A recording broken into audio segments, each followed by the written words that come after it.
कहते हैं कि वो जवानी ही क्या जिसकी कोई कहानी ना हो। सो मेरे जीवन की जो कहानी है जब मैं 17-18 साल का सीगा उस वेले आ स्टार्ट हुई जब मैं नशियां दे विच पै गया। और उस तो बाद मैं थोड़े शब्दों के दसना चाहूँगा जिंदगी के कुछ एक हर एक जिंदगी के हर एक इंसान के जीवन के कुछ मोड़ होंगे ने कि इदा दी घटनावां आनियां ने जो उन्होंने सोचने पर मजबूर कर देनियां ने कि उसी प्रकार मेरे जीवन के एक इदा दी घटना हुई। ये घटना सी 2003 की। सो हुंदा इदा कि जब असी एक प्रकार का किसी प्रकार का नशा करते तो नशा हौली हौली वो असर करना बॉडी के उत्ते बंद कर देता है। फिर कहते ना कैपेसिटी बढ़ानी पैंदी है। तो उसी प्रकार जब असी नशे अलग अलग प्रकार के करते सीगे तो उस वेले जिहड़ा नवे चिट्टा जिहड़ा सीगा नवा नवा इंट्रोड्यूस होया सीगा ते कुछ इस बारे नॉलेज भी नहीं सीगी, कुछ भी नहीं सीगा। तो एक दिन की गल है कि ड्यू टू ओवरडोज मैनू मेरे खबर मिली कि मेरे दोस्त की क्या है दौरा पै गया है। तो असी in the mean time we have rush to hospital. असी हॉस्पिटल गए और उस वेले मैं भी नशे दे विच ही सीगा। नशे दे विच सी ते जद असी गए तो डॉक्टर साहब दस रहे सीगे कि तुहाडा जिहड़ा दोस्त है वो ही सीरीयस है ना। दूसरे लड़के जो साडे दोस्त सीगे उन्होंने एडमिट करा दिता सी। मैं बाद चों पहुंचिया। सो शरीर पक्षों थोड़ा कमज़ोर सीगा तो इसलिए ओवरडोज दे करके उन्होंने दौरा पै गया। और जब डॉक्टर इस गल नूं कह रहे सीगे तो मैं हस रहा सीगा। मतलब I was not serious because I was high on drugs. मैं नशे दे विच पूरा फुल टली सीगा। तो डॉक्टर ने मैनूं हाले भी याद है उन्हें कहा सी आर यू मैड, मैं तेरे नाल बहुत सीरीयस गल कर रही है, तू इस गल नूं सीरीयसली लैके नहीं जाने, इन्हें पता नहीं इन्हें बचना कि नहीं बचना। सो उस तो बाद मैं जब आ गया तो शाम को मैं क्या चलो फिर अपने दोस्त की खबर लैन जाने। जब मैं जाना तो जस्ट मेरे पहुँचने तो 2 या 3 मिनट पहला की कहते मेरे दोस्त की डैथ हो जाती है। जब असी पहुँचते हैं बड़ा शोर शराबा चल रहा, रोना पिटना चल रहा। तो वो जोड़ा मंजर सीगा जब उसकी सिस्टर रो रही सी, उसका ब्रदर वड्डा रो रहा सी, उसकी मदर बजुर्ग सी और फादर रो रहे थे। वो जब मैं देखिया मैं बड़ा घबरा गया। और उस चीज़ ने मेरे जिंदगी के विच सवाल क्वेश्चन मार्क खड़ा कर दिता। लंदन का तू भी है, तू भी ਇਹਦਾ ही दोस्त है ना, एक दिन तेरे नाल भी इदा ही होना। सो ये उस वेले मेरे जिंदगी के विच ना जिवें एक फिल्म जी चलती है सामने चलन लग गई। मैनू अपने आप का नज़र आने लग गया कि मेरी भैन रो रही है, मेरे फादर मेरे मदर सारे रो रहे हैं। तो फिर मेरे मन कि राजदीप तू गलत राह पै गया है ना।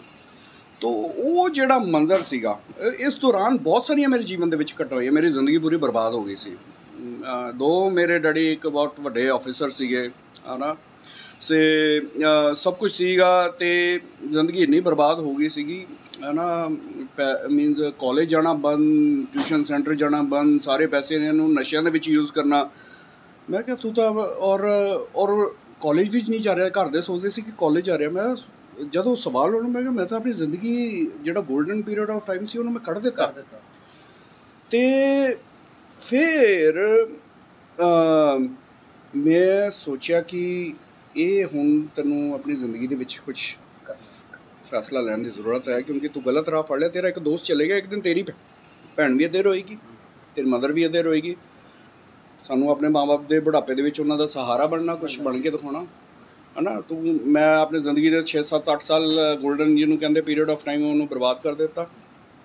तो उस मंजर ने मेरे जीवन के इन्ना प्रभाव पाया, मैं फैसला ले लिया और मैं परमात्मा नूं कहा परमात्मा मैं, क्योंकि मैनू ना अपने माँ बाप की इज्जत का बहुत फिक्र सी, क्योंकि सोसाइटी के विच वड्डे अफसर रिटायर होए सीगे है ना। डिफेंस कम्यूनीकेशन पूरे इंडिया के हैड सीगे वो है ना, वड्डे वड्डे अफसरां दे नाल बहना। तो मैं नहीं चाहता सी मेरे डैडी का नाम बदनाम होए। तो मैं परमात्मा नूं कहा मैं ये विच बाहर आना चाहना, मेरी मदद कर। सो मैं गल अपने माँ बाप नाल भी शेयर की और कहांगे अपनी will power by the blessing of God and prayers of my mother, मावां दियां प्रार्थनावां है ना। तो मैं बिना कोई नशे छुड़ाऊ सेंटर जान दे विच अपनी विल पावर दे नाल मैनूं छड्ड दित्ते। ਫਿਰ ਉਸ ਤੋਂ ਬਾਅਦ ਜਰਨੀ ਕਿੱਦਾਂ ਸਟਾਰਟ ਹੋਈ ਵੀ ਲੋਕਾਂ ਨੂੰ ਵੀ ਛੁਡਵਾਉਣਾ ਹੁਣ? ਫਿਰ ਮੈਂ ਆਪਣੇ ਜੀਵਨ ਦੇ ਵਿੱਚ ਕਿਹਾ ਕਿ ਇੰਨਾ ਹੀ ਕਾਫੀ ਨਹੀਂ ਹੈ। ਇਹਦੇ ਵਿੱਚ ਇੱਦਾਂ ਨਹੀਂ, ਜੋ ਸਾਡੀ ਕਹਿੰਦੇ ਆ ਕਿ ਸਾਡੀ ਜਿਹੜੀ ਪੰਜਾਬ ਹੈ ਇਹਨੂੰ 5 ਦਰਿਆਵਾਂ ਦੀ ਧਰਤੀ ਕਿਹਾ ਜਾਂਦੇ ਆ, ਬਟ ਇਹਦੇ ਵਿੱਚ ਤਾਂ 6ਵਾਂ ਦਰਿਆ ਬਹਿਣਾ ਸ਼ੁਰੂ ਹੋ ਗਿਆ ਨਸ਼ਿਆਂ ਦਾ। ਅਤੇ ਮੈਂ ਸੋਚਿਆ ਕਿ ਇੱਕ ਜ਼ਿੰਮੇਦਾਰ ਨਾਗਰਿਕ ਹੋਣ ਦੇ ਨਾਤੇ ਮੇਰੀ ਜ਼ਿੰਮੇਦਾਰੀ ਬਣਦੀ ਹੈ, ਜਿਹੜਾ ਨਸ਼ਿਆਂ ਦੇ ਵਿੱਚ ਪੈ ਗਿਆ ਨਾ ਉਹਨੂੰ ਬਹੁਤ ਰੇਅਰ ਚਾਂਸ ਹੈ ਜਿਹੜਾ ਉਹ ਬਾਹਰ ਨਿਕਲ ਆਵੇ। ਬਹੁਤ ਘੱਟ ਲੋਕ ਹੁੰਦੇ ਨੇ, ਹੈ ਨਾ। ਜਿਵੇਂ ਮੈਂ ਲੋਕਾਂ ਨੂੰ ਸੁਣਦਾ, ਕਹਿੰਦੇ ਰਾਜਦੀਪ ਤੇਰੇ ਵਰਗੇ ਬਹੁਤ ਘੱਟ ਲੋਕੀ ਅਸੀਂ ਦੇਖੇ ਹੈ ਕਿ ਦੇ ਵਿੱਚੋਂ ਬਾਹਰ ਲੈ ਕੇ ਆਏ, ਬਹੁਤ ਘੱਟ ਪਰਸੈਂਟੇਜ ਹੁੰਦਾ। ਮੈਂ ਸੋਚਿਆ ਕਿ ਇਹ ਜਿਹੜੀ ਜ਼ਿੰਦਗੀ ਹੈ ਨਾ ਹੁਣ ਸਮਾਜ ਸੇਵਾ ਦੇ ਵਿੱਚ ਲਗਾਉਣ ਦੀ ਜ਼ਰੂਰਤ ਹੈ। ਲੋਕ ਜਿਹੜੇ ਨਸ਼ਿਆਂ ਦੇ ਵਿੱਚ ਪੈ ਗਏ ਹੈ, ਉਹਨਾਂ ਨੂੰ ਗੁੰਮਰਾਹ ਜੋ ਹੋ ਗਏ ਨੇ ਜਵਾਨ ਸਾਡੇ, ਇਹਨਾਂ ਨੂੰ ਸਹੀ ਰਸਤਾ ਦਿਖਾਉਣ ਦੀ ਜ਼ਰੂਰਤ। ਅਗਰ ਪੈ ਜਾਵੇਗਾ ਤਾਂ ਉਹਨੂੰ ਕੱਢਣਾ ਬਹੁਤ ਮੁਸ਼ਕਿਲ ਹੈ, ਪਰੰਤੂ ਅਸੀਂ ਇੱਕ ਕੰਮ ਕਰ ਸਕਦੇ ਹਾਂ, ਲੋਕਾਂ ਨੂੰ ਅਵੇਅਰ ਕਰ ਸਕਦੇ ਹਾਂ। ਸੋ ਮੈਂ ਆਪਣੇ ਜੀਵਨ ਦੇ ਵਿੱਚ ਇੱਕ ਪ੍ਰਣ ਲੈ ਲਿਆ ਕਿ ਮੈਂ ਆਪਣੀ ਜੀਵਨ ਦੀ ਜਿਹੜੀ ਲਾਈਫ ਟਰਾਂਸਫੋਰਮੇਸ਼ਨ ਸਟੋਰੀ ਹੈ ਮੈਂ ਲੋਕਾਂ ਨੂੰ ਜਾ ਕੇ ਦੱਸੂੰਗਾ, ਕਾਲਜਿਸ ਦੇ ਵਿੱਚ ਜਾ ਕੇ ਦੱਸੂੰਗਾ, ਸਕੂਲਾਂ ਦੇ ਵਿੱਚ ਜਾ ਕੇ ਦੱਸੂੰਗਾ, ਲੋਕਾਂ ਨੂੰ ਦੱਸੂੰਗਾ ਕਿ ਭਾਈ ਇਹਦੇ ਰਿਜ਼ਲਟ ਬਹੁਤ ਬੁਰੇ ਹੈ। ਤਾਂ ਫਿਰ ਮੈਂ ਇੱਕ NGO ਹੈ ਪੀਸ ਫਾਊਂਡੇਸ਼ਨ ਔਰ ਇਵੈਂਜਲੀਕਲ ਫੈਲੋਸ਼ਿਪ ਆਫ ਇੰਡੀਆ, ਜੋ ਯੂਨਾਈਟਿਡ ਨੇਸ਼ਨਸ ਤੋਂ ਐਫੀਲੀਏਟਡ ਹੈਗੀ ਹੈ, ਉਹਨਾਂ ਦਾ ਇੱਕ ਪ੍ਰੋਗਰਾਮ ਸੀਗਾ ਡਰੱਗ ਅਬਿਊਜ਼ ਅਵੇਅਰਨੈਸ ਪ੍ਰੋਗਰਾਮ। ਮੈਂ ਉਹਦੇ ਨਾਲ ਜੁੜ ਕੇ ਅਤੇ ਕੀ ਕਹਿੰਦੇ ਪਿੰਡਾਂ ਦੇ ਵਿੱਚ ਜਾ ਕੇ, ਸਰਕਾਰੀ ਸਕੂਲਾਂ ਦੇ ਵਿੱਚ ਜਾ ਕੇ, ਕਾਲਜਿਸ ਦੇ ਵਿੱਚ ਜਾ ਕੇ ਉੱਥੇ ਅਸੀਂ ਕੀ ਕੀਤਾ, ਇੱਕ ਟੀਮ ਬਣਾਈ ਆਪਣੀ।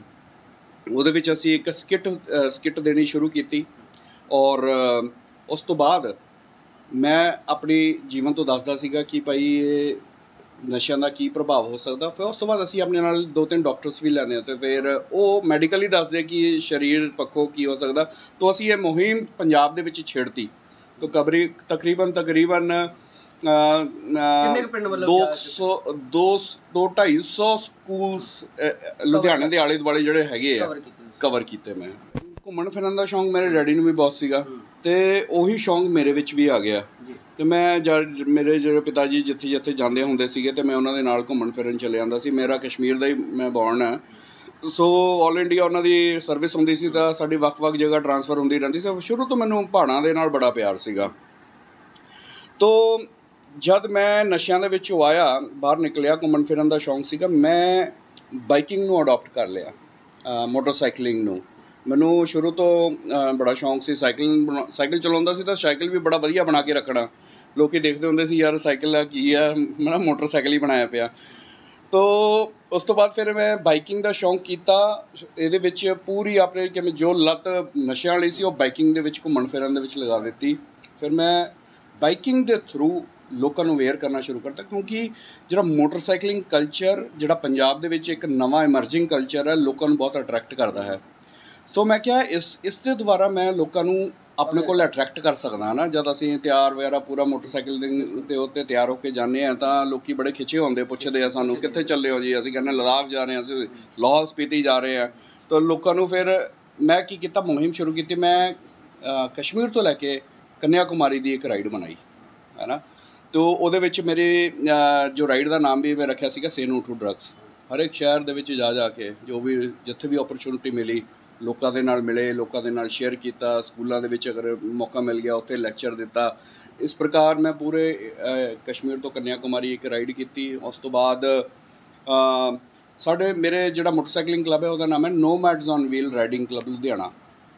ਇਹ ਜੋ ਇੰਡੀਆ ਦਾ ਜਿਹਨੂੰ ਕਹਿ ਦਈਏ most reputed and active club, ਜਿਹਨੂੰ ਕਹਿ ਦਈਏ ਲਾਈਟ ਕਲੱਬ ਹੈ ਜਿਹੜਾ। ਤੋ ਇਹਦੇ ਥਰੂ ਅਸੀਂ ਮੇਰੇ ਹਮ ਖਿਆਲ ਦੋਸਤ ਮੇਰੇ ਨਾਲ ਮਿਲ ਗਏ ਔਰ ਉਹਨਾਂ ਨੇ ਮੇਰੇ ਨਾਲ ਇਸ ਕੈਂਪੇਨ ਦੇ ਵਿੱਚ ਮੇਰਾ ਸਾਥ ਦੇਣਾ ਸ਼ੁਰੂ ਕਰ ਦਿੱਤਾ। 2018 ਦੇ ਵਿੱਚ ਮੈਂ ਇੱਕ ਲੁਧਿਆਣੇ ਸ਼ਹਿਰ ਦੇ ਵਿੱਚ ਇੱਕ ਰੈਲੀ ਦਾ ਔਰਗਨਾਈਜ਼ ਕੀਤਾ, ਕੀ ਕਹਿੰਦੇ ਸੇ ਨੋ ਟੂ ਡਰੱਗਸ ਦੇ ਲਈ। ਤੋ ਉਸ ਦੇ ਲਈ ਮੈਂ ਬੜੀ ਮਿਹਨਤ ਕੀਤੀ ਔਰ ਉਹਦਾ ਰਿਜ਼ਲਟ ਕੀ ਨਿਕਲਿਆ, ਉਹ it was the biggest rally, motorcycle rally ever organised in Punjab. ਉਸ ਐਡੀ ਵੱਡੀ ਰੈਲੀ ਸੀਗੀ। ਸੋ ਉਹਦਾ ਰਿਜ਼ਲਟ ਆ ਨਿਕਲਿਆ ਕਿ ਉਹ ਜਿਹੜਾ ਸਾਡਾ ਨਾਮ ਸੀਗਾ ਲਿਮਕਾ ਬੁੱਕ ਆਫ ਰਿਕਾਰਡਸ ਦੇ ਵਿੱਚ ਸ਼ਾਮਿਲ ਹੋ ਗਿਆ। ਸਾਡਾ ਜਿਹੜਾ ਨਾਮ ਸੀ ਇੰਡੀਆ ਬੁੱਕ ਆਫ, ਫਿਰ ਵਾਜਰਾ ਬੁੱਕ ਆਫ ਵਰਲਡ ਰਿਕਾਰਡਸ ਹੈਗਾ, ਉਹਦੇ ਵਿੱਚ ਸ਼ਾਮਿਲ ਹੋ ਗਿਆ। Assist book of world records ਵਾਲੇ ਦੇ ਨਾਲ ਸਾਡਾ ਰਿਕਾਰਡ ਸ਼ਾਮਿਲ ਹੋ ਗਿਆ। ਫਿਰ ਇੱਕ ਰਿਕਾਰਡਸ ਹੈ ਗਲੋਬਲ ਰਿਕਾਰਡਸ ਰਿਸਰਚ ਫਾਊਂਡੇਸ਼ਨ, ਉਹਦੇ ਵਿੱਚ ਸਾਡਾ 5 ਰਿਕਾਰਡ ਬੁੱਕਸ ਦੇ ਵਿੱਚ ਸਾਡਾ ਰਿਕਾਰਡ ਸ਼ਾਮਿਲ ਹੋ ਗਿਆ, ਜੋ ਅੱਜ ਤੱਕ ਮੋਟਰਸਾਈਕਲਿੰਗ ਕਮਿਊਨਿਟੀ ਇਨ ਇੰਡੀਆ ਦੇ ਵਿੱਚ ਕਦੇ ਵੀ ਹੋਇਆ ਹੀ ਨਹੀਂ।